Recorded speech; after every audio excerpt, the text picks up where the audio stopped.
On February the 15th, 2021, Lyles Station Historic School and Museum recognizes the African-American abolitionist Sarah Parker Remond. In 1816, Sarah Parker Remond was born into the well-to-do Remond family in Salem, Massachusetts. Her father, John Remond, was a free man who immigrated to Massachusetts from Curacao, a Dutch colony. He and her mother Nancy established a successful catering, provisioning, and hairdressing business, becoming well-established business people and anti-slavery activists. Despite their success and status in the community, when the Remonds tried to enroll their children in a private school, they were rejected because of their race. Then, Sarah Remond and her sisters were accepted to a local high school, but were quickly expelled after other parents complained, and the school committee founded a separate school for African American children.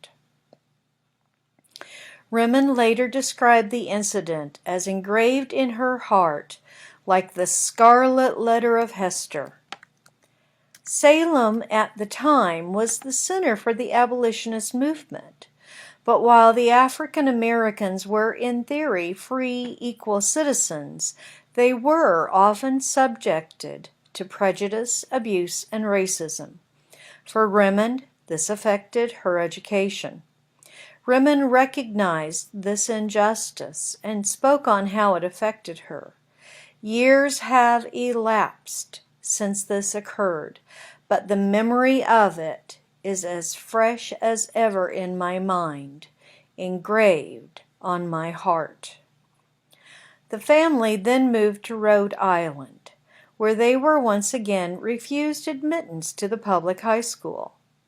The girls did attend a private school established by a group of African American residents, but Remond's father did not give up on fighting the injustice. In 1841, the family returned to Salem, where he successfully led a campaign to desegregate schools in Salem. Remond continued her education on her own, attending concerts and lectures and reading widely. Her family's financial success with catering and hairdressing provided Remond with the self-confidence and education to pursue her own abolitionist efforts. Remond continued her education on her own, attending concerts and lectures and reading widely.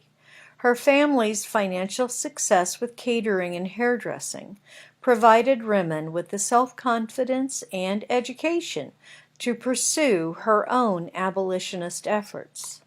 Her career as an abolitionist began when she was only 16 years old, and she spoke out against slavery across America and in Europe, where she condemned the atrocity of slavery in America.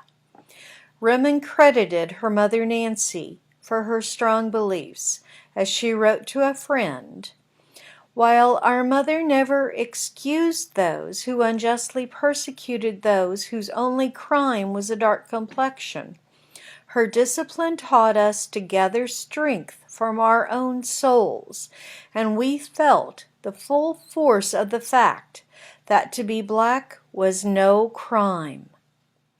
Both of Remond's parents were active in the anti-slavery society, and her brother Charles Lennox Remond also was recognized as the American Anti-Slavery Society's first American lecturer. In her youth, she witnessed several acts of discrimination and prejudice, and her friends persuaded her to start speaking publicly about abolitionist causes. Even on her tour, she faced prejudice and had to stay in private homes, since hotels would not admit her. In 1853, at one theater event, Remond entered and headed to the whites-only seating. The white manager grabbed her and dragged her to the separate colored seating, where she refused to sit. He then pushed her down a flight of stairs. She survived and sued the theater, receiving $500 in damages, and the theater integrated. Remond traveled extensively throughout America, speaking out against slavery, and was asked to travel to the United Kingdom to encourage support for the abolitionist movement. Between 1859 and 1861, Remond spoke in 52 locations across England, Ireland, and Scotland.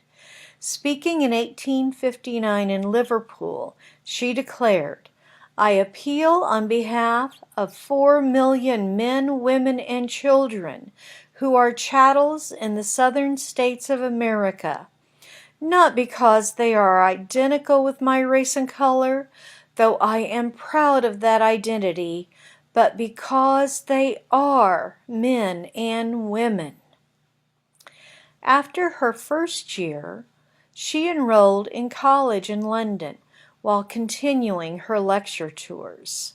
During the Civil War, she urged the British to support the Union and its blockade of the Confederacy, and, after the war, urged the British to support the newly emancipated freedmen of the South. When she was 40, she moved to Florence and began studying medicine.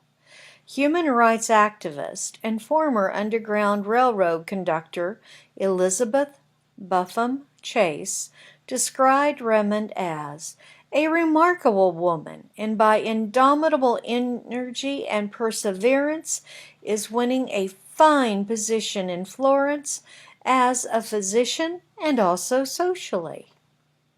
By the 1880s, Remond was living and practicing medicine in Rome.